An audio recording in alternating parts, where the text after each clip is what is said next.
Dreams Avenue.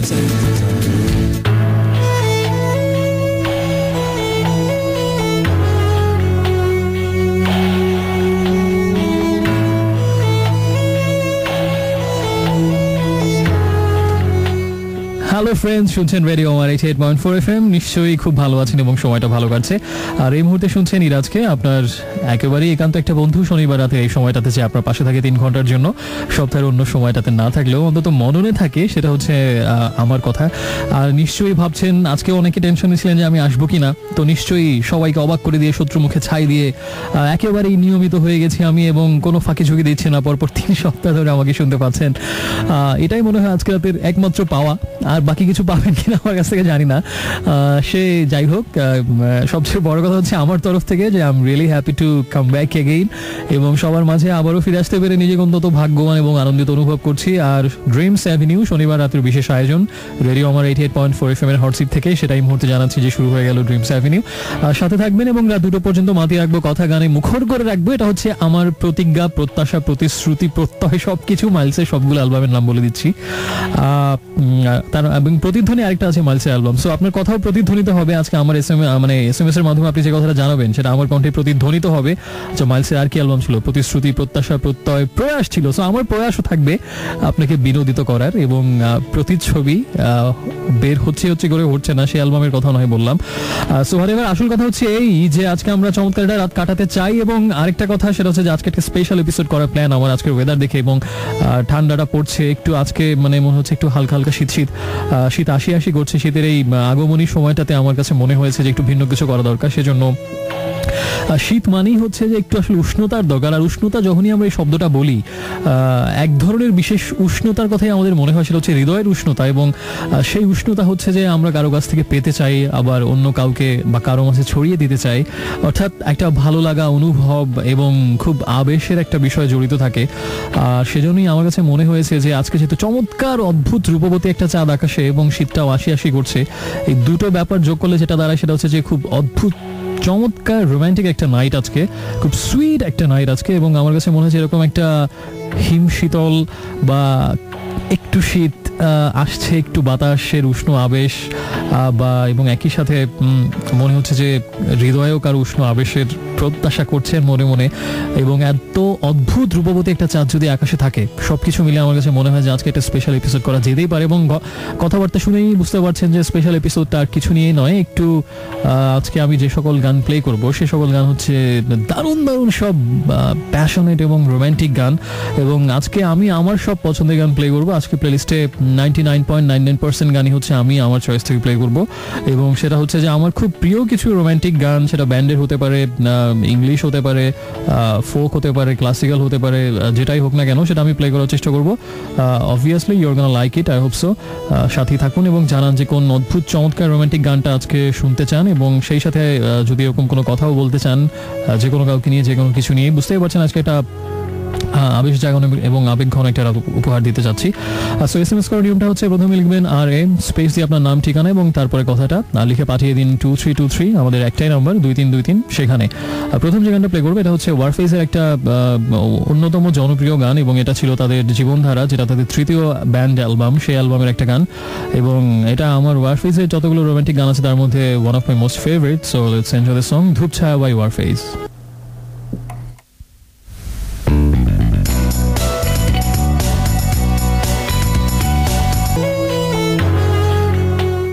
So friends, welcome back. শুনছেন ইরাজকে, আর চলছে Dreams Avenue only on radio Amar 88.4 FM। শুরু হয়ে গেছে ড্রিমস অ্যাভিনিউ কিছুক্ষণ আগে, এবং আজকে বলেছে যে একটু অন্যরকম একটা ড্রিমস অ্যাভিনিউ হবে, অর্থাৎ একটু আবেগঘন, আবেশ জড়ানো, খুব রোম্যান্টিক একটা রাত কাটাবো বা সবাই মিলে, সেটা আশা করছি। কারণটা হচ্ছে যে শীত আসি করছে, ঠান্ডা ঠান্ডা ওয়েদার, এবং সেই সাথে অদ্ভুত রূপবতী একটা চাঁদ, ঠিক যেন কারো প্রেয়সী মুখের মতো, ঠিক অপরূপা চাঁদ। ওয়ারফেজের একটা গান আছে অপরূপা চাঁদ, সেরকম একটা চাঁদ। সবকিছু মিলে আমার কাছে মনে হয় যে যদি দারুণ কিছু রোম্যান্টিক গান, যেগুলো হয়তো সবারই পছন্দের। আমি যদিও বলেছি যে আজকে আমার কিছু পছন্দের গান প্লে করবো, কিন্তু আমার মনে হয় যে গানগুলো রিকোয়েস্ট আজকে আসবে এবং যে গানগুলো আপনারা পছন্দ করেন, হয়তো সেগুলোর সাথে অনেকগুলোই মিলবে। তাই সেই ক্ষেত্রে আমার মনে হয় শুধু আমার একার পছন্দের না, বেশিরভাগ মানুষেরই বেশিরভাগ পছন্দের গানই হয়তো আজকে প্লে করবো। সেই সাথে নিশ্চয়ই এরকম গান শুনে, এরকম চাঁদ দেখে, এরকম হিম হিম বাতাসে নিজেকে ভিজিয়ে যদি কারো কথা মনে পড়েই যায়, ক্ষতি কি তাতে? একটু পড়ুক না হয়, দোষ কি তাতে? এক পলকের একটু দেখা আরো একটু বেশি হলে ক্ষতি কি, এরকম যদি একজনের কথা যে একটু মনে পড়েই যায়, যদি আজকে যদি এমন মনে হয় যে না মনে পড়াবো না, যদি আপনি মনে হয় ওই শয়তান পাষণ্য নরাধমকে আজ মনে করবোই না, আর একদম অভিমানের চূড়ান্ত রকম অবস্থা হয়, তো একটু মনে পড়ুকি না আজকে, কি এমন যায় আসে তাতে, কি বা ক্ষতি হবে আর এমন একটু না হয় 3 ঘন্টার জন্য তাকে নিয়ে একটা স্বপ্ন বিলাসে ডুবুন, ভাবুন যে তাকে নিয়ে হারিয়ে যাচ্ছেন কোন একটা নীল জ্যোৎস্না ধোয়া কোন একটা সমুদ্রের মাঝখানে কোন একটা আশ্চর্য সুন্দর দ্বীপে কোন এক পূর্ণিমা রাতে, ঠিক আজকের মতোই সমুদ্রের ঢেউ আর পূর্ণিমা চাঁদে সেই হাতছানি, আর সাথে সেই মানুষটার নিঃশ্বাসের শব্দ, সবকিছু মিলিয়ে এরকম একটা রাত মাঝে মাঝে আসলে মন্দ হয় না। সো হয়ে যাক না আজকে, কি বা এমন ক্ষতি হবে। সো আজকে এরকমটা রাত হোক এবং আপনি আমাকে জানান যে আসলে কাকে নিয়ে বা কোন ভাবনাগুলো আপনি শেয়ার করতে চাচ্ছেন, অথবা কি জানাতে চাইছেন, কি আকুলি বিকুলি করে উঠছে মনের মধ্যে, সবকিছু আমাকে জানাতে পারেন। Maybe this is the night where you can tell everything. ওই যে একটা বর্ষার রাতের কথা বা একটা বর্ষা দিনের কথা নিয়ে রবীন্দ্রনাথ যেমন বলেছেন যে এমন দিনে তারে বলা যায় এমন ঘন ঘোর বরিশায়, তো আমি ঠিক ওটার একটা এই যুগের ভার্সন বের করতে পারি যে এমন রাতে তারে বলা যায় এমন ঘন ঘোর কুয়াশায়। তো হয়ে যেতে পারে আজকে সেই রাতে, এমন রাতে তারে বলা যায় এমন ঘন ঘোর কুয়াশায়। আমি যদি মাধ্যম হতে পারি সেই বলার, তো মনে হয় অনেক বড় একটা সৌভাগ্যের অধিকারী হব আমি। সে যাই হোক না কেন, SMS করে নিয়মটা আরেকবার মনে করিয়ে দেই। প্রথমে লিখবেন রেডিও আমার শর্টেস্ট ভার্সন RA, স্পেস দিয়ে আপনার নাম ঠিকানা এবং তারপরে কথাগুলো লিখে পাঠাবেন 2323 এই নাম্বারটাতে। প্রথম দুটো গান শুনলাম ওয়ারফেজে ধূপছায়া এবং ইউটিউব গান উইথ অর উইদাউট ইউ। এরকম গান মনে হয় সবাই গাইতেও পারে না, যে I can live with or without you. দারুণ দারুণ দুর্দান্ত। যারা রেগুলার লিসনার তারা জানেন এই গানটা আমার কত পছন্দের। অনেকে SMS পাঠিয়েছেন, রাশেদ আমাকে জানিয়েছেন নারায়ণগঞ্জ থেকে, সেটা হচ্ছে যে আজকে রাতে কবিতা আবৃত্তি হলে খুব ভালো হয়। হেমন্তের রাত জীবনানন্দের কবিতা, এটা শুনতে যাচ্ছেন তিনি, হাতে এক কাপ কফি নিয়ে বসে পড়েন। আচ্ছা, আমি একটু আগে হট চকলেট খেয়ে এসেছি, এরকম শীত শীত রাতে ফিলটা বাড়িয়ে দিতেছে, এখন ভালোই লাগছে, জাগা হয়ে আছে একদম। ধীমান আমাকে জানিয়েছেন যে I can take poison near a glass of wine, I can die so I want to live, when I lost my voice you were my last glass of wine, very much passionate. Poriswapno জানিয়েছেন আমাকে, ভালো লাগছে তার, thank you so much Poriswapno. Fahim আমাকে জানিয়েছেন যে memento movie নিয়ে গত সপ্তাহে আমার বলার কথা ছিল, হ্যাঁ কথা দিয়েছিলাম, কিন্তু আসলে ওই যে অভিযাত্রিক সেগমেন্ট একটু বড় হয়ে যাওয়াতে শেষ পর্যন্ত সময় করে উঠতে পারিনি। আজকে অবশ্যই movie of the week segment থাকছে, তবে মেমেন্টো আজকে না, যেহেতু একটা আজকে আবেগ জড়ানো রাতের কথা বলছি আমরা, একটা ভালোবাসার সিনেমার কথা আজকে আমি শেয়ার করবো মুভি অফ দ্য উইক সেগমেন্টে। তবে একটু বৈচিত্র্য আছে, সেটা হচ্ছে যে আসলে ভালোবাসা মানে কিন্তু শুধু আমি মানে প্রেমিকার ভালোবাসাই না, আর অনেক রকম ফর্মেই সেটা হতে পারে। আজকে একটা ভালোবাসা সিনেমার কথা বলবো, কিন্তু প্রেমিকার ভালোবাসার কথা সেখানে বলা হয়নি, অন্য কোনো এক অসাধারণ অতীন্দ্রিয় এক ভালোবাসার কথা বলা হয়েছে এবং সেটার কথাই আজকে বলবো। আমি খুব রিসেন্টলি দেখেছি সিনেমাটা, যদিও মনে হয় আমার 11 বছর আগে একবার অ্যাটেম্প নিয়েছিলাম, কিন্তু প্রিন্ট ভালো না হতে সেবার দেখা হয়নি। তার কিছুদিন আগে দেখলাম সিনেমাটা, প্রায় 26 বছর আগের সিনেমাটা, এবং অস্কার উইনার বেস্ট ফিল্ম হয়েছিল ওবার। এবং ওই সিনেমাতে অভিনয়ের জন্য একজন শ্রেষ্ঠ অভিনেতার অস্কারও জিতেছিলেন এবং শ্রেষ্ঠ পরিচালক, মানে বেশ কয়েকটা অস্কার জিতে হুলস্থুল অবস্থা হয়েছিল আর কি। It's really a good film এবং আমার কাছে মনে হয়, যাই হোক এখন আর বেশি বলছি না, শুধু সাসপেন্সটা বাড়াচ্ছি, আপনারা এটা ওয়েট করুন ওই সেগমেন্টের জন্য। আর আমাকে জানিয়েছেন এরপর আরো কিছু বন্ধু, তাদের আপাতত না পড়ে চলে যাচ্ছি পরের গানে। আর এই গানটা হচ্ছে বাপ্পা মজুমদারের একটা গান এবং আমার কাছে মনে হয় গানটা আসলে খুব হৃদয় ছুঁয়ে যাওয়ার মতো একটা গান, কখনো ইচ্ছে হয়। আর এই গানটা ছিল বাপ্পার 2001 সালে একটা অ্যালবাম বের হয়েছিল, ওই যে কি যেন গানটার নাম, ধুলো পড়া চিঠি। আচ্ছা, ধুলো পড়া চিঠি অ্যালবামে ছিল এই গানটা এবং 2001-এর অ্যালবাম। আর এই গানটা অ্যাকচুয়ালি হচ্ছে একজন বাপ্পা মজুমদারের খুব প্রিয় একজন শিল্পী হচ্ছেন এরিক ক্ল্যাপটন। আমারও খুব পছন্দের এরিক ক্ল্যাপটন, আজকে তার গানও থাকবে। এরিক ক্ল্যাপটনের একটা গান আছে, সেটা হচ্ছে যে would it be the same if I saw you in heaven, ওই যে ছোটবেলায় তার 6 বছরের ছোট্ট ছেলেটা জানালা থেকে পড়ে গিয়ে মারা গিয়েছিল এবং তাকে নিয়ে যে গানটা করেছিলেন Eric Clapton, tears in heaven, সেই গানটার থেকে ইন্সপায়ার্ড হয়ে ওটার সুর অবলম্বন করে বাপ্পা এই গানটা বানিয়েছেন। আজকে ওই গানটাও প্লে করবো ভাবছিলাম, সেটাও হতে পারে, বাট এখন আপাতত সেই টিয়ার্স ইন হেভেন বা এরিক ক্ল্যাপটন, যেটার বাংলা অ্যাডাপ্টেশন করেছেন বাপ্পা, কখনো ইচ্ছে হয় সেই গানটা আমরা শুনছি। একটু পরেই ফিরছি, সাথে থাকুন।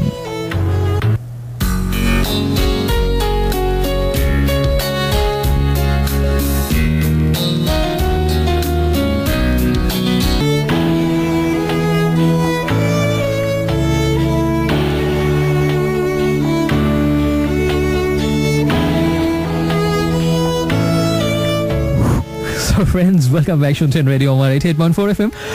চলছে এই মুহূর্তে শনিবার রাতের বিশেষ আয়োজন ড্রিমস অ্যাভিনিউ এবং ইরাজের সাথে আপনি আছেন। আর যে কথা সেটা হচ্ছে যে আজকে একটা একটু অন্যরকম ড্রিমস অ্যাভিনিউ হচ্ছে, একটু আবেগঘন আবেশ জড়ানো, খুব নিবিষ্ট মনে মানে শোনার মতো এবং অনুভব করার মতো একটা রাত আমরা সবাই মিলে কাটাতে চাই। যে রাতটাতে একটু বেশি হয়তো উষ্ণতার প্রয়োজন হতে পারে হৃদয়ের, এবং সেই উষ্ণতার জন্য আমরা হয়তো আকাশপানে কথার মালা, গানের মালা সবই ছড়িয়ে দিতে পারি এবং অন্য কারো কাছে চাইতেই পারি একটু আশ্রয়। তো এমন একটা রাত আমরা একসাথে কাটাচ্ছি, এটাই হচ্ছে খুব আনন্দময় একটা ব্যাপার অন্তত আমার জন্য। আর ড্রিমস অ্যাভিনিউ সেই স্পেশাল এপিসোডে সবাইকে আরেকবার স্বাগত। শুনছিলাম একটু রিকলের গান এতটা ভালোবাসি, এবং তার আগে ছিল বাপ্পা মজুমদারের গান কখনো ইচ্ছে হয়। এদিকে আমাকে অনেক বন্ধু SMS পাঠিয়েছেন। রাশেদ তার খুব ঘুরতে পছন্দ করেন এই বন্ধুটা, তিনি একটা লঞ্চ জার্নি করেছেন 3 বন্ধু মিলে নারায়ণগঞ্জ টু মুন্সিগঞ্জ গতকালকে, এবং দারুণ একটা নাকি জার্নি ছিল। রিজভি আমাকে যাত্রাবাড়ি থেকে জানিয়েছেন সেটা হচ্ছে যে বয়হুড একটা সিনেমার নাম, সেটা দেখার জন্য সাজেস্ট করেছেন তিনি, লিখেছেন যে খুব ভালো সিনেমা। আর আরও কিছু মুভির নাম পাঠিয়েছেন, the imitation game, unbroken, Selma and Wild. Rakib আমাকে যাত্রাবাড়ি থেকে জানিয়েছেন আজকে তার সুইট সিস্টার নাজিফার জন্মদিন, সো নাজিফাকে জন্মদিনের অনেক শুভেচ্ছা, হ্যাপি বার্থডে টু ইউ। যদি আপনি কোনো নিজের মনের কোনো কথা এরকম একটা রাতে এত অদ্ভুত সুন্দর চাঁদ এবং খুব ঠান্ডা ঠান্ডা বাতাস সব কিছু মিলিয়ে যদি মনেই হয় যে আজকে রাতের এই শীতের সবটুকু অবয়বকে দূর করে আসলে আমার কোনো চাদরের দরকার নেই, একটা মানুষের উষ্ণ হৃদয়টাই শুধু দরকার, তবে আজকে রাত হতে পারে সেই রাত, জানিয়ে দিন সেই কথাটা। আর SMS করবেন প্রথমে আরে লিখে স্পেস দিয়ে আপনার নাম ঠিকানা এবং তারপরে কথাটা লিখে পাঠিয়ে দিন 2323 এই নাম্বারটাতে। আর এখন যে গানটা প্লে করবো এটা হচ্ছে অনেকেরই পছন্দের গান, আমার তো অবশ্যই, এবং আজকে আমি তো বলেছিলাম যে আমার কিছু পছন্দের খুব খুব খুব রোমান্টিক গান প্লে করবো, তারই ধারাবাহিকতা এখন শুনছি পোয়েটস অফ দ্য ফলের গান carnival of rust. Enjoy the number. একটু পরে ফিরছে, তারপর আরেকটা গান শুনে।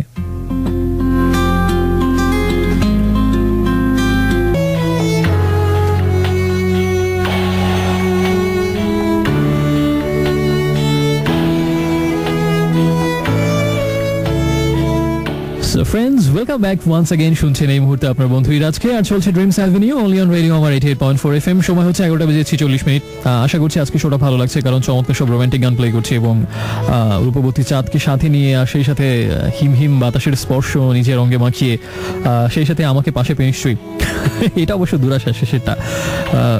আর সে যাই হোক, আমরা একটু আগে শুনছিলাম আমার অনেক পছন্দের একটা গান, মাইলসের একটা গান ভুলবো না তোমাকে, তাদের তৃতীয় অ্যালবাম প্রত্যয় 1996 রিলিজ হওয়া অ্যালবাম, সেই প্রত্যয় অ্যালবামের গান ভুলবো না তোমাকে। এবং আমি বোধহয় কোনো একটা শোতে বলেছিলাম যে ওই 1996-তে আমার সবচেয়ে বেশি শোনা গান বোধহয় এটা, শুধু 96-তে না, আমার সারা জীবনেই শোনা সবচেয়ে বেশি গানের মধ্যে বা মাইলসের সবচেয়ে কোন গানগুলো বেশি শুনেছি তার মধ্যে এটা থাকবে, এবং এটা আমার ভয়াবহ রকম পছন্দের একটা গান ভুলবো না তোমাকে। আর তার আগের গানটা ছিল পোয়েটস অফ দ্য ফলের কার্নিভাল অফ রাস্ট। ইনফ্যাক্ট আজকে প্লেলিস্টে সবগুলো গান আমি নিজের পছন্দই প্লে করছি, সো তার মধ্যে আবার 2-1টা গান একটু বেশি না বললেই নয়। সে যাই হোক, আমরা ভূমিকা ছেড়ে আসল কথায় চলে যাই। নিয়াজ আমাকে SMS পাঠিয়েছেন অনেকগুলো গানের রিকোয়েস্ট পাঠিয়ে, stairway to heaven by Led Zeppelin, light my fire by এটাও হচ্ছে দ্য ডোরসের গান, like come on baby light my fire, comfortably numb by Pink Floyd. এগুলোর বেশিরভাগই আসলে রোমান্টিক গান, ঠিক না। In loving memory Alter Bridge হচ্ছে মায়ের স্মৃতি নিয়ে, আর তারপরে স্টেয়ারওয়ে টু হেভেন হচ্ছে আসলে অন্য একটা theme. Light my fire romantic গান, কমফোর্টেবলি নাম আসলে নিজের আত্মোপলব্ধি কিছু কথা। ইমাজিনটাও ঠিক আসলে রোমান্টিক গান না, জন লেননের ব্রিদিংটা হচ্ছে রোমান্টিক গান। আর অনেকে SMS পাঠিয়েছেন আমাকে, প্রচুর বন্ধু দেখা যাচ্ছে SMS পাঠাচ্ছেন। শাহরিন ফ্রম সিটি কলেজ, অনেকদিন পরে, ভালো লাগলো। আর আব্দুর রউফ দিনাজপুর থেকে জানিয়েছেন 12টা পর তার জন্মদিন, so happy birthday to you. Angel Aruba, thank you so much for joining with me. এবং সজল মুন্সিগঞ্জ থেকে জানিয়েছেন একটু আগের গানটা নিয়ে, মাইলসের গানটা নিয়ে, লিখেছেন যে ওই গানের একটা লাইন, স্বপ্ন প্রহরগুলো মনে পড়ে যায়, লাইনটার সাথে সাথে দুফোর অস্ত্র গড়িয়ে পড়লো চোখ থেকে, চেয়ে নিবিড় করে শুধু আকারণ, just one thing I want to say for you and there is hope someday it's gonna be all right and you'll get what you want. আর SMS করে নিয়মটা একটু বলে দিই, যদি আপনি এরকম কিছু জানাতে চান, প্রথমে লিখবেন রেডিও মোড়ের সংক্ষিপ্ত রূপ RA, স্পেস দিয়ে আপনার নাম ঠিকানা এবং তারপরে কথাগুলো লিখে পাঠিয়ে দিন 2323 এই নাম্বারটাতে। মাইলস হলো, তাহলে আমার মনে হয় এখন LRPর একটা গান শোনার সময় হয়ে গেছে। এবং যদি বলি আসলে এত বেশি রোমান্টিক গান আয়ুব বাচ্চু বা LRPর বাছাই করা খুব সহজ, সরি বাছাই করা খুব কঠিন। আর আমি একটা কাজ করছি, গান শুনতে শুনতে দুনিয়ার সব দারুণ দারুণ আমার পছন্দের রোমান্টিক গানগুলো জড়ো করছি প্লেলিস্টে। অলরেডি মনে হয় 100 পার হয়ে গেছে, আমি জানি না, আসলে 20-25টা বেশি তো প্লে করতে পারবো না, সো একটা অতৃপ্তি নিয়ে যেতে হবে আজকেও স্পেশাল এপিসোডগুলোতে আসলে যা হয়। তারপরে দেখি কটা প্লে করা যায়। এখন শুনবো, কিছু বলার নেই, নিজেই শুনুন।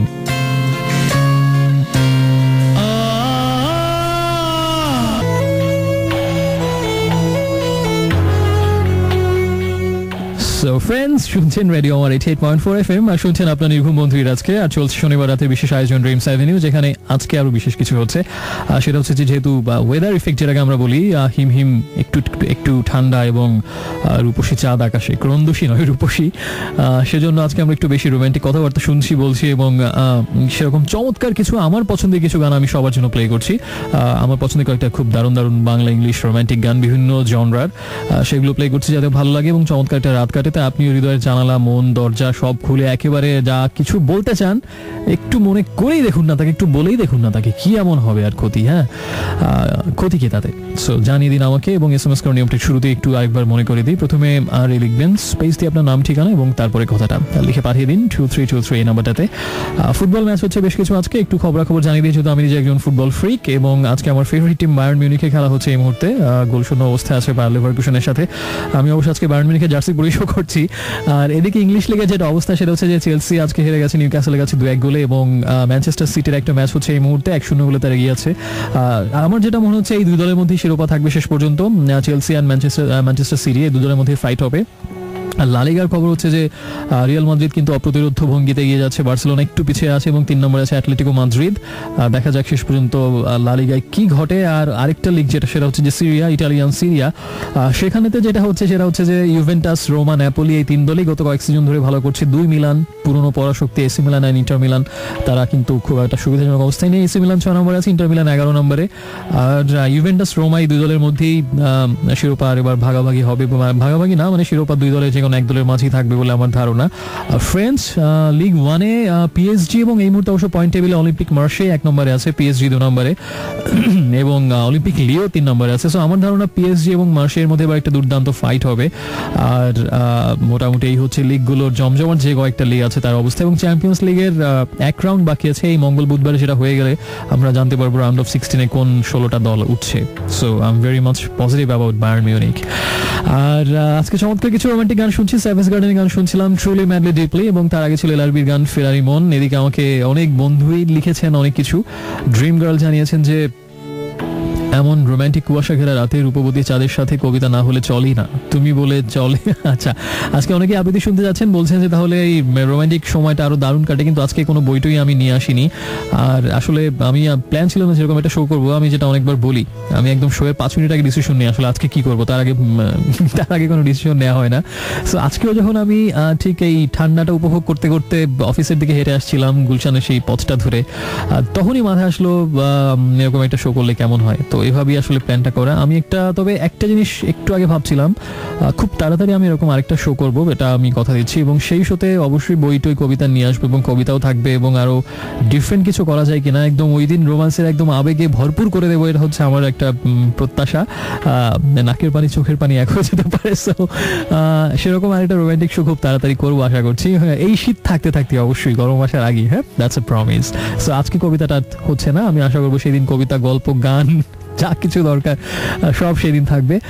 ছায়া আমাকে জানিয়েছেন যে সবাই বলে তোমার জন্য নাকি আমার মতো অনেক ছায়া, কিন্তু আমি বলি অনেকেই আছে হয়তো, কিন্তু মিষ্টি রোদে তো তুমিই একমাত্র, মিষ্টি রোদে তো তোমার ছায়া একটাই পড়ে। আচ্ছা, খুবই আবেগঘন কিছু কথাবার্তা।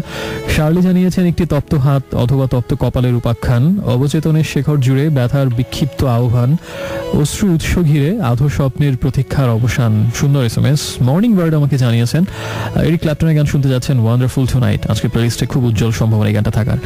আমি আমার কিছু পছন্দের চমৎকার গান প্লে করবো, আরো আছে অনেক গান এবং আমার হচ্ছে কথা কম বলে গান বেশি প্লে করা উচিত, কারণ অলরেডি 100 শোয়া শুরু পরে গান হয়ে গেছে প্লেলিস্টে জমা। আমি বুঝতে পারছি না কিভাবে প্লে করবো, কোনটা করবো আর কোনটা রাখবো, এটা একটা প্রচন্ড একটা দ্বিধাসংকুল অবস্থা। সে যাই হোক, শুনে আসছে আরেকটা গান, এটা হচ্ছে শ্রীকান্তের একটা গান শুনবো। এই গানটা আমার কাছে বেশ ভালো লাগে, খুব ছোট গান, এনজয়। শুধু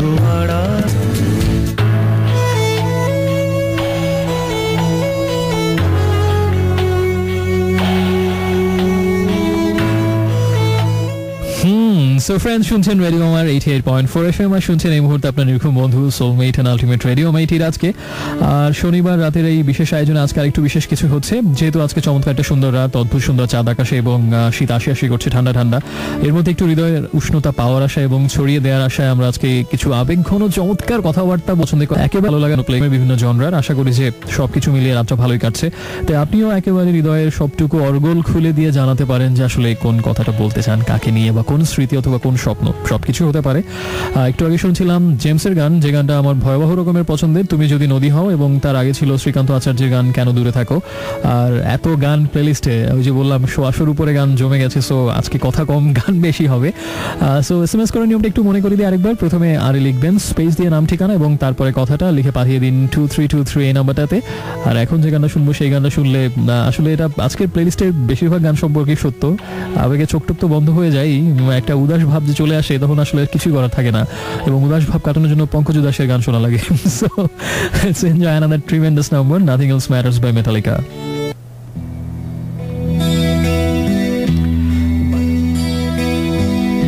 এই গানটার সাথে আরেকটা কথা বলে নেই, এই গানটা যখন লেখা হয়েছিল, মেটালিকা জেমস হেডফিল্ড নিজে লিখেছিলেন গানটা। তিনি যখন প্রেমিকা থেকে অনেক দূরে ছিলেন, অন্য একটা শহরে কাজে অনেক দিনের জন্য, সেই দুজনের মধ্যে অনেক ব্যবধান, দূরত্ব এবং কাছে পাবার আবার প্রবল আকাঙ্ক্ষা, আবার ফিরে পাবার এরকম একটা অনুভূতি থেকে লেখা হয়েছিল। So if you are going through this kind of feelings, then I'm sure you're going to enjoy it much more than others. So enjoy it.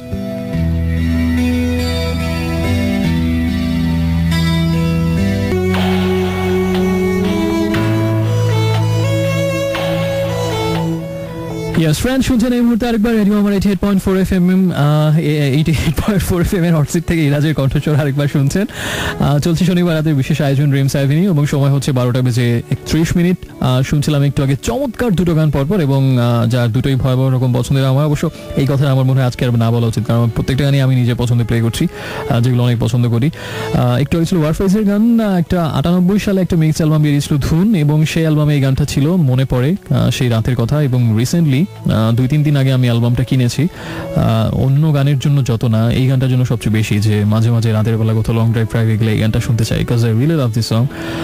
সেটা হচ্ছে, এবং ওয়ারফেজের প্রথম ভোকাল সঞ্জয়ের গাওয়া শেষ গান হচ্ছে এটাই ওয়ারফেজে, এরপরই তিনি চলে যান ওয়ারফেজ ছেড়ে। আর তার আগের গানটা ছিল মেটালিকার গান নাথিং এলস ম্যাটার্স, এবং যে গানটার কথা আগেই বলেছিলাম। এবং সেই দুটো চমৎকার গানের পর এই মুহূর্তে আমাকে আরেকবার শুনছেন। আজকে একটা বিশেষ রাত কাটছে, একটু আবেগ ঘন, আবেশ ছড়ানো, এবং স্বপ্ন ছড়িয়ে দেওয়া চারপাশে সবার মাঝে, অথবা স্পেশাল একজনের জন্য, এবং ওয়েদার ইফেক্ট এর জন্য দায়ী। আর আরো চমৎকার সব গান শুনবো, এসএমএস পড়বো। তবে আমার মনে হয় একটা সিনেমার কথা গল্প বলবো বলে আজকে বলেছিলাম, ওয়াদা দিয়েছিলাম, সো এখন সেই সেগমেন্টে চলে যাই। Movie of the week. So welcome to the segment movie of the week. এবং আজকে বলেছিলাম যে আজকে যেহেতু সব রোমান্টিক কথা হচ্ছে এবং গান হচ্ছে, একটা ভালোবাসার সিনেমার কথাই বলবো, তবে অন্যরকম ভালোবাসা, প্রেমিক প্রেমিকার ভালোবাসা ঠিক না। সিনেমাটা হচ্ছে, আমি আগে বলেছিলাম 1988 সালের সিনেমা এটা, তার মানে 26 বছর আগের, এবং ওই বছরের শ্রেষ্ঠ সিনেমা হিসেবে অস্কার পেয়েছিল এই সিনেমাটা। শুধু একটা না, 4টা অস্কার জিতেছিল। সেটা হচ্ছে যে সেরা ছবি, সেরা পরিচালক, সেরা চিত্রনাট্য এবং সেরা অভিনেতা, এই 4টা অস্কার জিতেছিল 1988 সালে। ছবিটার নাম হচ্ছে রেইন ম্যান, বৃষ্টি মানব বা বৃষ্টি মানুষ। রেইন ম্যান সিনেমাটা হচ্ছে দুর্দান্ত একটা সিনেমা এক কথায়, এবং আসলে দুই ভাইয়ের গল্প, দুই ভাইয়ের মধ্যে ভালোবাসার গল্প এটা, যেটা বলেছিলাম অন্যরকম ভালোবাসা। ডাস্টিন হফম্যান আছেন এবং টম ক্রুজ, এই দুজন হচ্ছেন দুই ভাই সিনেমাতে। আসলে সিনেমার ইনফরমেশন একটু দিয়ে নেই, সেটা হচ্ছে পরিচালক হচ্ছেন ব্যারি লেভিনসন, এবং তার একটা খুব সফল, ব্যবসা সফল এবং খুব হাইলি ক্রিটিক্যালি অ্যাক্লেইমড একটা সিনেমা এটা।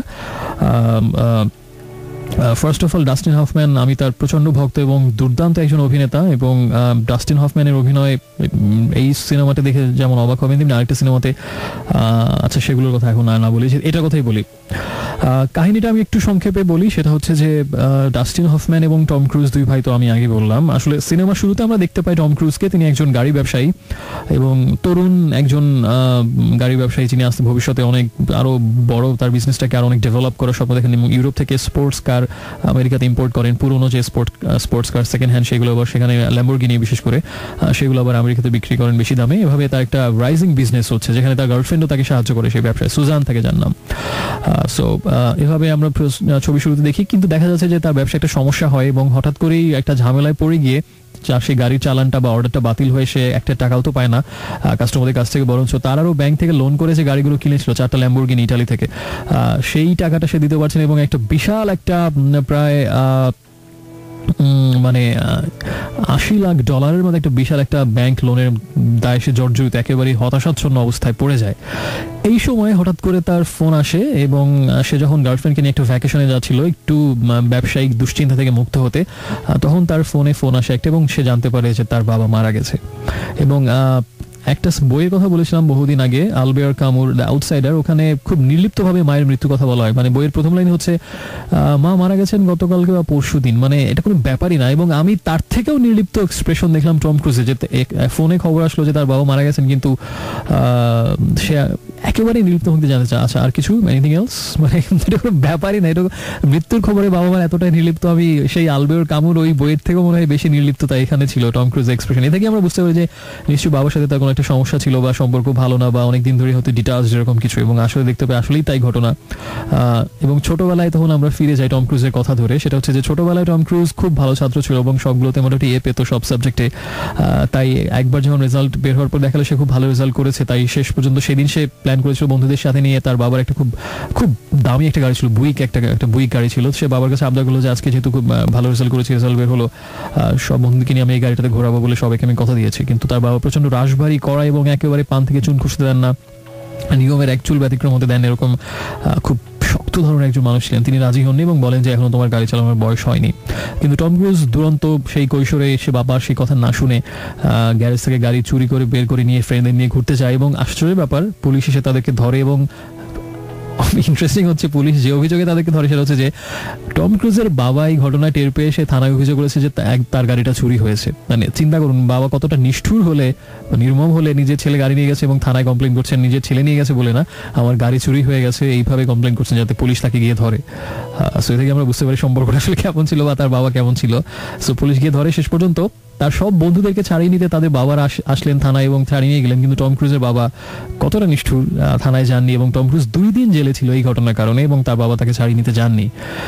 এই ঘটনায় এতটাই কষ্ট পেয়েছিলেন টম ক্রুজ এবং সেই কিশোর বয়সী, তো সেই যে বাড়ি ছাড়লেন এক কাপড়ে, আর কোনোদিন তিনি বাড়িতে তো ফিরে যাননি, বাবার সাথে কোনো রকম যোগাযোগ রাখেননি। একেবারে সেই রাতই ছিল তার, মানে সেই দিনই ছিল তার জীবনে, মানে নিজের বাড়িতে বাবার সাথে শেষ দিন। এবং তারপরে এত বছর পরে খবর আসলো সেই বাবা মারা গেছেন, তখন আমরা বুঝতে পারি আসলে এরকম এক্সপ্রেশনের মানেটা কি।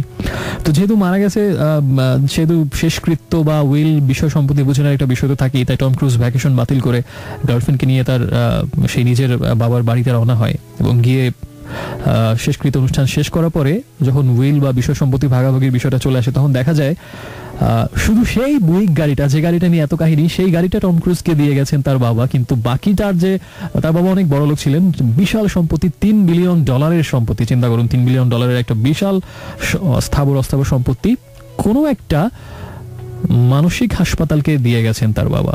অদ্ভুত, টম ক্রুজকে এক কানা করে 1 পয়সাও তিনি দেননি, শুধু সেই গাড়িটা আর গোলাপ বাগান। তো টম ক্রুজের তো এমনিতেই ব্যবসার এই অবস্থা, তার উপরে ভেবেছিল বাবার এত টাকা সম্পত্তিটা পেলে হয়তো ব্যবসাটাকে সে ভালো অবস্থায় নিয়ে যেতে পারবে বা এই বিপদ থেকে মুক্তি পাবে। সে যখন দেখলো যে সেই সম্ভাবনাটাও দূর হয়ে গেল, তখন মানে রাগে ক্ষোভে যন্ত্রণা তার মনে হয় যে এই ধরনের দ্বিধা হওয়া, আমি তার ভেতরে ঢুকেছি এরকম অবস্থা, এবং পাগলের মতো হয়ে যায় সে, মানে এতটাই তার টেম্পার লুজ করে সে তখন এই ঘটনার প্রেক্ষিতে। তো শেষ পর্যন্ত সে মনে করে যে আমি এর শেষ থেকে ছাড়বো। আসলে কোন হাসপাতালকে বা কেন সেই $3 বিলিয়ন সম্পদ কাকে দিয়েছে বা কাদেরকে, কেন, কি কারণে, তখন সে সেই হাসপাতালে যায়। গিয়ে দেখা যায় সেটা আসলে একটা অটিস্টিক মানুষের জন্য একটা হাসপাতাল, মানে যারা অটিজমে আক্রান্ত, ছোটবেলা থেকে হয়তো অটিস্টিক ভাবে বড় হয়েছে, এবং তাদের দেখাশোনার জন্য, সেই সব অটিস্টিক মানুষদের দেখাশোনার জন্য একটা দাতব্য হাসপাতাল, সেই হাসপাতালের নামে ওই টাকাটা দেওয়া হয়েছে। এবং তখন সে সেই হাসপাতালের যিনি ভারপ্রাপ্ত প্রধান, তার সাথে দেখা করতে যান, এবং যাওয়ার পরে এদিকে তার সেই বুইক গাড়ি, সেটা কিন্তু হাসপাতালের সামনে পার্ক করা ছিল, সেখানে হঠাৎ করে একজন সেই অটিস্টিক মানুষ লাফ দিয়ে বসে পড়েন তার টম ক্রুজের গার্লফ্রেন্ড তখন গাড়িতে, এবং দুজনের মধ্যে কথাবার্তা হতে থাকে। এবং সেই অটিস্টিক মানুষটা বলতে থাকেন, এটা তো আমার গাড়ি, আমার বাবার গাড়ি, বাবা আমাকে এই গাড়িতে তো অনেক ঘুরতেন। তো আমরা তখন একটা ধাঁধার মধ্যে পড়ে যাই, ঘটনা কি, আমরা তখন মনে করি হয়তো পাগলের প্রলাপ, অটিস্টিক যেহেতু কিনা কি বলছে কোনো ঠিক ঠিকানা নেই। কিন্তু আস্তে আস্তে আমরা জানতে পারি যে আসলে গাড়িতে সেই অটিস্টিক মানুষটা একটু অর্ধ উন্মাদের মতো, যাকে মনে হয় ভারসাম্যহীন, সেই মানুষটা যে আসলে বলে এটা আমার বাবার গাড়ি, আমাকে নিয়ে ঘোরাতেন, আসলে তা সত্যি কথা। তখন আমরা জানতে পারি টম ক্রুজের একজন ভাই আছে এবং ছিলেন, এবং যেটা টম ক্রুজ নিজেও জানতো না যে তার ভাই আছে। অদ্ভুত বিষয়। এবং আসলে এই ভাইকে দেখাশোনা করার জন্যই, যাতে ওই ভাইয়ের ঠিকঠাক মতো দেখাশোনা হয়, আসলে সেই কারণেই ওই দাতব্য হাসপাতালটাকে $3 বিলিয়ন তার যাবতীয় সম্পত্তি তার বাবা দান করে গিয়েছেন, এটা আমরা তখন জানতে পারি। এবং টম ক্রুজ তো দুটো শকিং নিউজ পায়, হচ্ছে যে তার একটা ভাই আছে, এতদিন সে জানতো সে একমাত্র সন্তান, এই প্রথম সে জানতে পারে যে তার ভাই আছে, এবং সে আবার অটিস্টিক, মানসিক ভারসাম্যহীন বা অর্ধ উন্মাদ তাকে বলা যায়, একেবারেই অস্বাভাবিক, অপ্রকৃতিস্থ। এবং একই সাথে সে জানতে পারে তাকে বা তার সে দেখাশোনা করার হাসপাতালকে $3 বিলিয়ন অ্যাসেট দিয়ে দেওয়া হয়েছে, তাকে এক কানা করে না দিয়ে, মানে তার মাথায় আকাশ ভেঙে পড়ার মতো অবস্থা হয়। তখন সে একটা প্ল্যান করে যে সে তখন প্ল্যান করে যে তাকে কিডন্যাপ করে তার ভাইকে এখান থেকে নিয়ে যাবে এবং নিয়ে গিয়ে আদালতে মামলা করবে। যেহেতু সে তার ভাই, অতএব তার দেখাশোনার দায়িত্ব তার উপরই থাকা উচিত, কোনো হাসপাতালের উপরে না। এবং যদি এই মামলায় সে জিতে যায় তাহলে সেই যে $3 মিলিয়ন তাকে দেখাশোনা করার জন্য, এটা নিশ্চয়ই টম ক্রুজ পাবে এবং এটা দিয়ে সে ব্যবসায় অনেক বড় করতে পারবে। এরকম একটা লোভ আসলে স্বাভাবিক, মানুষের $3 মিলিয়ন সম্পত্তির লোভ আসলে মানে এড়িয়ে যাওয়াটা খুব দুষ্কর। এবং তার উপরে সে যখন ব্যবসায় একটা দুরবস্থার মধ্যে আছে এবং সে একজন ব্যবসায়িকভাবে লোভী মানুষই মনে হয় এবং খুব ধুরন্ধর এবং স্বার্থপর এবং প্রচন্ড রকম ঠিক বাবার মতোই নিষ্ঠুর মনে হয় টম ক্রুজ। ভাইয়ের প্রতি তার কোনো মমতা নেই, ভাই মারা গেলেও তার কিছু যায় আসে না, ওই $3 মিলিয়ন পেলেই তার হয়, এরকম একটা অ্যাটিটিউড তার মধ্যে হয়ে যায় এবং একটা ঘৃণা কাজ করতে থাকে তখন আমাদের মধ্যে টম ক্রুজের উপরে। তো এভাবে সিনেমার কাহিনী এগিয়ে যায় এবং টম ক্রুজ তার পরিকল্পনা মোতাবেক তার সেই অটিস্টিক ভাইকে, যে তার থেকে বয়সে বড়, আসলে তার বড় ভাই, তাকে কিডন্যাপ করে হাসপাতাল থেকে, কিন্তু অন্যভাবে কিডন্যাপ করে। হাসপাতালকে সে বলে যে যেহেতু আমি প্রথম জানলাম যে আমার ভাই ছিল, তো এবার আমি তাকে একটু ঘুরে আসতে চাই, কিছুক্ষণ পরে আবার সেখানে রেখে যাবো আপনাদেরকে। এবং সরল বিশ্বাসে হাসপাতাল কর্তৃপক্ষ তাকে দিয়ে দেয় তার ভাইয়ের সাথে। এবং টম ক্রুজ তার ভাইকে বলে, আসলে সে কোনো কিছু বুঝতে পারে না, কারণ সে অটিস্টিক ভাবে বা একদম এক ধরনের উন্মাদী পাগলই বলা যায় তাকে, মানসিক ভারসাম্যহীন। সে এত কিছু বোঝার ক্ষমতা আসলে তার নেই, তাকে যা বলা হয় তাই সে করে। সে ঠিক তার ভাইয়ের সাথে আসলে ঘুরতে বের হয় এবং আসলে কিডন্যাপটা এভাবেই শুরু হয়। এবং তখন সে ওই শহর থেকে বেরিয়ে আসে এবং অনেক দূরে যাওয়ার প্ল্যান করে এবং প্রথমে এয়ারপোর্টে যায়, প্লেনে করে অন্য কোনো শহরে লস অ্যাঞ্জেলেসে যাওয়ার প্ল্যান করে, কিন্তু প্লেনে উঠতে সে প্রচন্ড ভয় পায় এবং সেখানে একটা সিন ক্রিয়েট করে, যেহেতু সে অসুস্থ, অস্বাভাবিক ভারসাম্যহীন একজন মানুষ, চিৎকার চেঁচামেচি করে একটা হুলস্থুল অবস্থা তৈরি করে। তখন বাধ্য হয়ে টম ক্রুজ গাড়ি চালিয়ে অনেক দূরের পথ, যেটা প্লেনে গেলে আধা ঘন্টা লাগতো, সেটা গাড়িতে লাগবে তার, প্লেনে যেটা 3 ঘন্টা লাগতো, গাড়িতে যা তার 3-4 দিন লাগবে, কিন্তু তারপরে কিছু করার নেই, তাই সে গাড়িতেই যাওয়ার সিদ্ধান্ত নেয়। এবং তারা দুজন তখন একটা অন্যরকম ক্রস কান্ট্রি লং ড্রাইভ 3-4 দিনের, এই লং ড্রাইভটার মধ্যে আসলে সব কাহিনীটা ঘটে 3-4 দিন ধরে দুজন গাড়িতে যেতে যেতে, এভাবে আসলে কাহিনীটা এগিয়ে যায়। এবং তখন আমরা আস্তে আস্তে জানতে পারি দুই ভাইয়ের মধ্যে যে বিভিন্ন রকম কথাবার্তা হয় এবং একটু পরপর টম ক্রুজ তার ভাইয়ের উপরে প্রচন্ড খেপে যায় এবং সে যে আসলে একজন মানসিকভাবে ভারসাম্যহীন মানুষ, তার যে আসলে বকাঝকা করা তাকে বা একটু এগুলো যে একদমই উচিত না, বা তার মনের উপর আরো আঘাত পড়বে, তাকে যে একটু স্পেশাল ওয়েতে ট্রিট করা উচিত, একটু মমতা দিয়ে বা একটু মনোযোগ নিয়ে, যেহেতু সে অটিস্টিক একজন মানুষ। এইসব ছিটে ফোটাও টম ক্রুজের মধ্যে দেখা যায় না। সে প্রচন্ড খেপেছে একটু পরপর, কারণ দেখা যাচ্ছে যে টম ক্রুজ একটা কথা বলছে কিন্তু সে তো সেটা অর্থ বুঝতে পারছে না। সে ঠিক বাচ্চাদের মতো, একদম অবুঝ শিশুরা যেরকম করে সেরকম যেহেতু করে, মানে দুজন, এই কারণে আসলে মানে টম ক্রুজের হয়তো দোষ না, আসলে মানে 5 মিনিট 10 মিনিট হয়তো মমতা দিয়ে এরকম অস্বাভাবিক ভারসাম্যহীন একজন মানুষকে মমতার কথা বলা, কিন্তু একসাথে তার সাথে 3-4 দিন থেকে মানে পদে পদে সে সমস্যার সৃষ্টি করে, যেটা আসলে সিনেমা না দেখে বুঝবেন না। মানে তার মন মতো কিছু না হলেই সে প্রচন্ড চিৎকার চেঁচামেচি শুরু করে, লোকজন জড় করে ফেলে, পুলিশ চলে আসে এবং খুব বিপদে ঝামেলায় বারবার পরে টম ক্রুজ তাকে নিয়ে একটার পর একটা বিপদে পড়তে থাকে, যেহেতু অস্বাভাবিক একজন মানুষ, এবং অনেক বিপদ থেকে কপাল গুনে সে বেঁচে যায়। এভাবে ঘটনা এগিয়ে যেতে থাকে এবং আমরা আস্তে আস্তে দেখি যে তার ভাইয়ের উপরে বিতৃষ্ণা ক্রমে ক্রমে টম ক্রুজে বাড়তেই থাকে। সিম্প্যাথি তো দূরের কথা, তার মাথায় শুধু $3 মিলিয়ন চিন্তা, তার ভাই মরল না জাহান্নামে গেল তা নিয়ে তার কোনো মাথা ব্যথা নেই।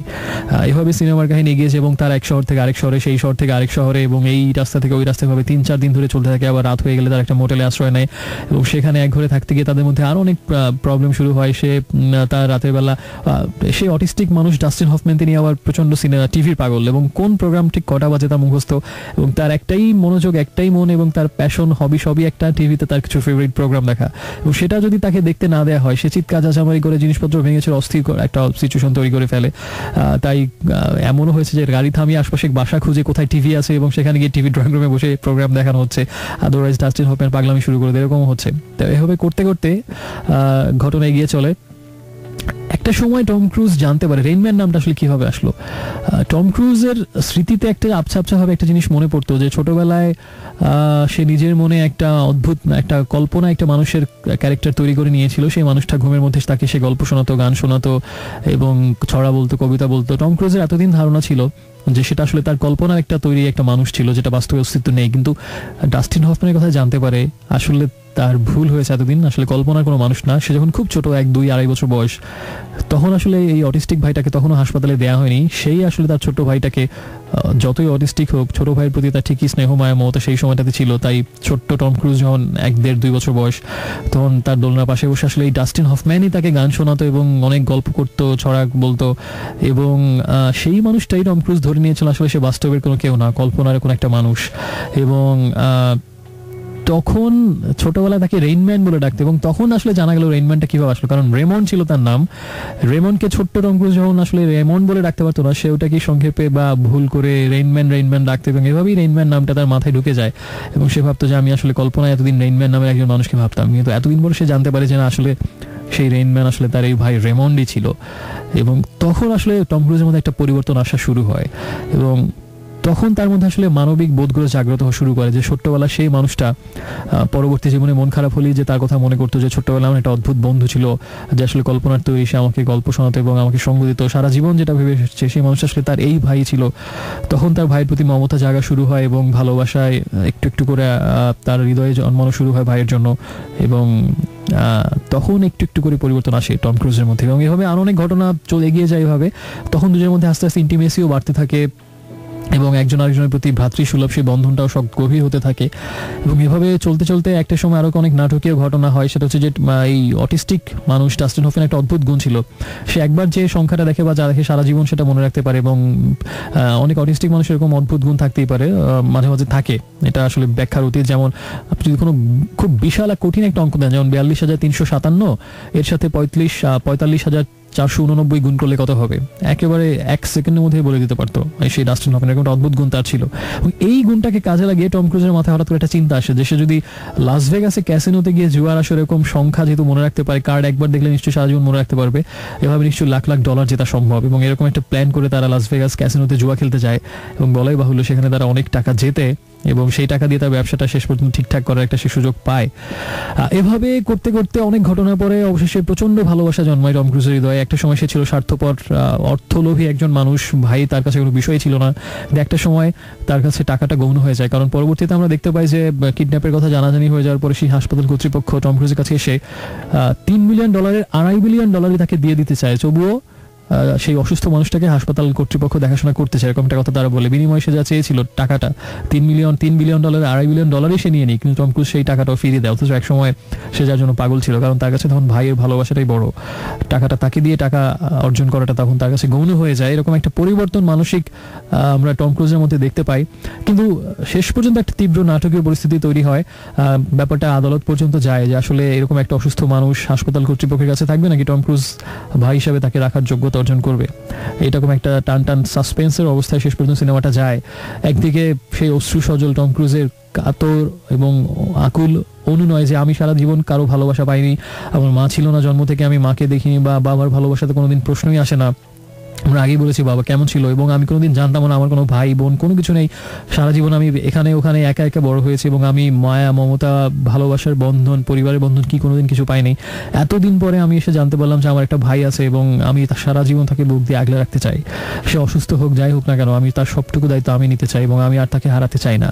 কিন্তু হাসপাতাল কর্তৃপক্ষ বা আইন কর্তৃপক্ষ তারা আসলে অচল, যে টম ক্রুজের সাথে একে রাখতে দেওয়া যাবে না, যেহেতু তার সেখানে কোনো সিকিউরিটি নেই এবং তার কাছে টাকাটাই বড় কথা, এরকম একটা ধারণা। এবং শেষ পর্যন্ত আদালতে মামলাটা জড়ায়। আমিও রেজাল্টটা বলছি না শেষ পর্যন্ত কে যেতে, কিন্তু শেষ দৃশ্যটা শুধু বলি, আমি যে দৃশ্য দেখে আমার নিজের চোখও চলচল করছিল সেটা হচ্ছে যে টম ক্রুজের ছলছল চোখের সামনে যখন ডাস্টিন হফম্যান ট্রেনে উঠে চলে যায় তার সামনে দিয়ে, ওই দৃশ্যটা আসলে খুব প্যাথেটিক এবং it's really a good movie. আমার কাছে মনে হয় যে একটা অন্যরকম ভালোবাসার গল্প এবং সত্যিকারের মমতা এবং সত্যিকারের অপার্থিব একটা স্বর্গীয় ভালোবাসার গল্প আমার কাছে মনে হয়েছে। রেইনম্যান, যেটা শ্রেষ্ঠ ছবি, শ্রেষ্ঠ পরিচালক, শ্রেষ্ঠ চিত্রনাট্য এবং শ্রেষ্ঠ অভিনেতা ডাস্টিন হফম্যান এই সিনেমাতে অভিনয় করে শ্রেষ্ঠ অভিনেতার অস্কার জিতেছিলেন সে 88 সালে এবং দুর্দান্ত অভিনয় বলতেই হবে একটা। এবং আমার কাছে মনে হয় যে অটিস্টিক মানুষরাও এত ভালো ভাবে ফুটিয়ে তুলতে পারবে না, যারা সত্যি সত্যি আমার কাছে মনে এতটা দুর্দান্ত অভিনয় ছিল ডাস্টিন হফম্যানের সে অটিস্টিক মানুষের চরিত্রে অভিনয়। অসাধারণ সিনেমা, one of my most favourite and one of the best I have ever seen. So let's enjoy the movie Rain Man. আশা করছি দেখবেন সেই সিনেমাটা। আর এখন আরেকটা গানে চলে যাচ্ছি, শুনবো একটা রবীন্দ্রসঙ্গীত। এই গানটা আমার খুব পছন্দের একটা রবীন্দ্রসঙ্গীত এবং গানটার মিউজিকটা শুরু হলে একটা অন্যরকম রোম্যান্টিসিজম কাজ করে মনের মধ্যে এবং এই গানটার পিয়ানো ভার্সন, মানে আই মিন পিয়ানোতে মিউজিক অনেক জায়গাতে পাওয়া যায় এবং অনেক প্রোগ্রামে সেটা বাজানো হয়, খুব চমৎকার লাগে মানে, এবং খুব মিষ্টি কিছু কথা, খুব সহজ কিছু কথা, কিন্তু একটা অন্যরকম আবেশ, কিছু পুরনো স্মৃতি, কিছু ভালো লাগার স্বপ্নীল একটা অনুভূতি নিয়ে আসে মনের মধ্যে। এই গানটা শুনলে আমার এরকম অনুভূতি কাজ করে। শুনছি সেটা রেজওয়ানা চৌধুরী বন্যা এবং কাদেরি কিবরিয়ার কণ্ঠে, সেদিন দুজনে দুলেছিল বনে। এই গানটা শুনছি এখন।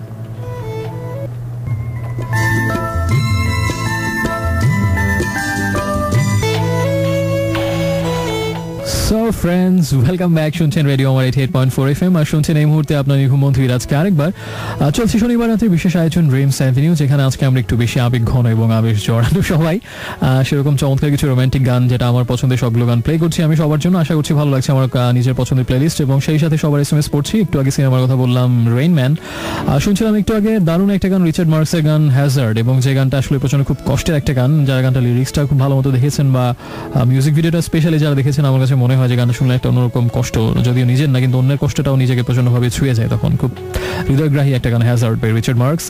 তার আগে রবীন্দ্রসঙ্গীত ছিল সেদিন দুজনেই দুলেছিল বনে, রেজনা চৌধুরী বনে এবং কাদেরি কিবরিয়ার কণ্ঠে। আর তাবিয়া আমাকে জানিয়েছেন যে আজকে তার বেস্ট ফ্রেন্ড আবিদের জন্মদিন, so happy birthday to him. Shaon Jinjira থেকে যারা লিখেছেন তার জন্য আপনাকে অনেক ধন্যবাদ ভাইয়া, এবং এরকম ভালোবাসার জন্য আসলে ছুটে আসি আমি। নির্জন আমাকে জানিয়েছেন উত্তরা থেকে, সেটা হচ্ছে যে একটা লুকোনো কিন্তু বিশাল জগৎ মনের ভেতর টের পাই, এই অদ্ভুত অপার্থিব সুখ বিষাদের প্রখর স্বাদ নিতে শিখিয়েছ তুমি, জীবন এত মায়াবী কেন? এই প্রশ্নের উত্তর পাওয়ার নয়, শুধু মায়াবী সেই অনুভবে নিজেকে ডুবিয়ে এবং ভাসিয়ে আসি, প্রগাঢ় স্বাদ আস্বাদন করে তারপরে এগিয়ে নিয়ে চলতে হয় জীবনটাকে। Maybe that is life. আর SMS করে নিয়মটা একটু বলে দিই, যদি কোনো মনের কথা শেয়ার করতে চান, যে কোনো ফিলিং, স্বপ্ন, স্মৃতি, যে কোনো কিছু, প্রথমে আরে লিখবেন স্পেস দিয়ে আপনার নাম, ঠিকানা, এবং তারপরে কথাটা লিখে পাঠিয়ে দিন 2323 এই নাম্বারটাতে। শুভমিতার একটা গানের আমি প্রচন্ড রকম ভক্ত, সেই গানটা এখন শুনছি, তুমি এসেই চলে গেছো।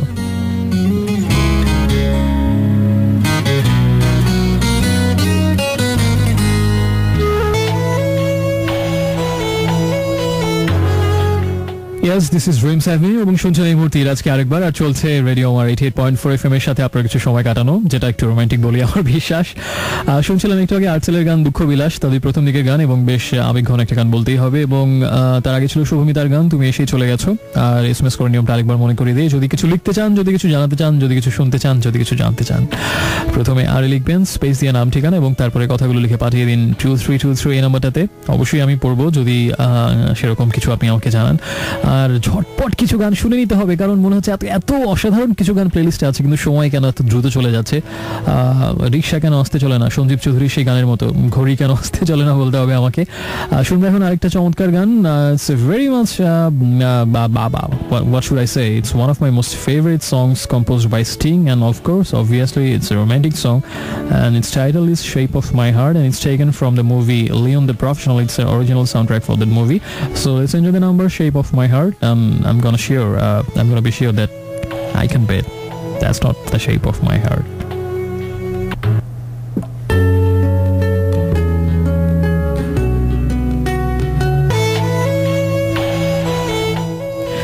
Friends, welcome back. শুনছেন রেডিও 88.4 FM আর আপনার এরকম বন্ধু ইরাজ আপনার পাশে এখনো আছে এবং সঙ্গ দিয়ে যাচ্ছে। আর রাত 2 পর্যন্ত থাকবো নিশ্চয়ই একসাথে সবাই আমরা। একটু আগে শুনছিলাম ফাহমিদা নবীর কণ্ঠে একটা রবীন্দ্রসঙ্গীত, আমারও পড়ানো যা চায়। আর তার আগে ছিল স্টিং এর গান shape of my heart, Leon the professional মুভির অরিজিনাল সাউন্ড ট্র্যাক। আশা করি দুটো গানই চমৎকার লেগেছে আপনাদের কাছে, এবং অনেক বন্ধু SMS পাঠাচ্ছেন। ফারহানা ধামরাই থেকে, শামিম টাঙ্গাইল থেকে, মুগনি ক্যান্টনমেন্ট থেকে বিজয় রহমান, নক্ষত্র, ইয়াতাশা, আনুষ্কা, পারভেজ, ইভা, নির্জন, আরো অনেক বন্ধু, রামো, তারপরে রাফিয়া, অ্যালন গার্ল, মোহসিন, প্রত্যাশা, জাকিয়া, জুইনা, তারপরে ছায়া, শাওন, মর্নিং বার্ড, অনেক বন্ধুদের SMS, বিলাস, শান্ত, সীমা, ঝর্ণা, সাফিয়া, সুফিয়া দুজনই আছেন, উর্মি, তারপরে সজল, তারপরে প্রচুর বন্ধু দেখা যাচ্ছে, তাসনিন, সিফাত, মিথিলা, জিনজিরা, কি নাম নাকি জায়গার নাম এটা, পাথর, শ্যামা, আরো অনেক ফ্রেন্ডস দেখা যাচ্ছে, রিজভি, খেয়া, তারপরে মাহি, তারপরে মেহরুন, তারপরে পি কুমার, মাহি, আনুষা, তারপরে হচ্ছে তাহমিনা, স্মৃতি, পূজা, তারপরে দেখা যাচ্ছে তৃপ্তি, আদিবা, মৌ, তারপরে হচ্ছে প্রচুর বন্ধু, যাই হোক আরো প্রচুর নাম, যাই হোক সময় যেহেতু শেষ হয়ে যাচ্ছে আর নাম না পড়ি। এতগুলো নাম পড়লাম একটাই কারণে, এটা বোঝানোর জন্য যে সবার SMS আমি আসলে গান শোনার সময় অফ এয়ারে পড়ি, আমি অন এয়ার যখন থাকি না, এবং সবার প্রতি কৃতজ্ঞতার সাথে থাকার জন্য, উপস্থিতি জানান দেওয়ার জন্য। আরো দিন এরকম একটা আবেগঘন রোমান্টিক রাতে প্রথমে লিখুন আরে, স্পেস দিয়ে নাম ঠিকানা এবং তারপরে কথাটা লিখে পাঠিয়ে দিন 2323 এই নাম্বারটাতে। সময় চলে যাচ্ছে, সো ঝটপট আরেকটা গান শুনবো, অর্ণবের একটা গান। আমার মনে হয় খুব সুইট একটা রোমান্টিক সং, শীতের সময় আরো বেশি ভালো লাগার কথা, অ্যান্ড অফকোর্স আমার পছন্দের আরেকটা গান। সো এনজয় দিস সং, লুকিয়ে।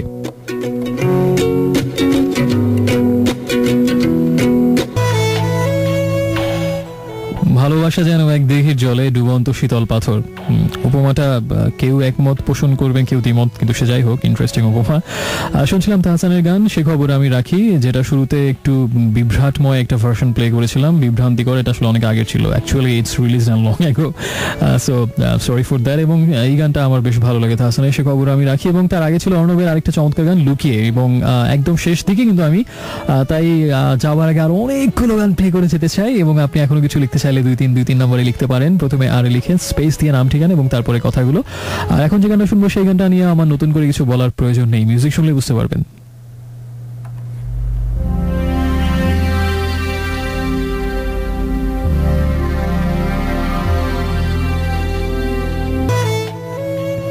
হাজার কবিতা বেকার সবিতা, শুনছিলাম নচিকেতা সেই গান নীলাঞ্জনা, এবং তার আগে ছিল রিচার্ড মার্কসের গান right here waiting for you. এবং শুনছেন এই মুহূর্তে আজকে আরেকবার ড্রিমস অ্যাভিনিউয়ে রেডিও আমার 88.4 FM এ এখন আছি আমি আপনার সাথে। এবং যেহেতু খুব বেশি সময় বাকি নেই, আরো কয়েকটা গান শুনে ফেলে এই বেলা, যেহেতু অনেক গান প্লে করা ছিল, সব যদিও হলো না, যে কটা পারা যায়। শুনছি আরেকটা অবিসংবাদিত অবিস্মরণীয় গান, তোমাকেই বলে দেবো, দলছুটের গান, সঞ্জীব চৌধুরী গাওয়া, প্রয়াত, স্মরণ করছে একই সাথে তাকেও।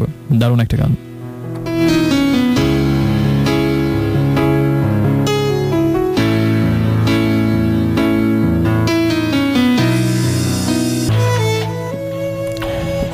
So friends, welcome back for the last time tonight. আর শুনছেন এখনো ইরাজকে, আর চলছে এখনো dreams avenue radio Amar 88.4 FM এ।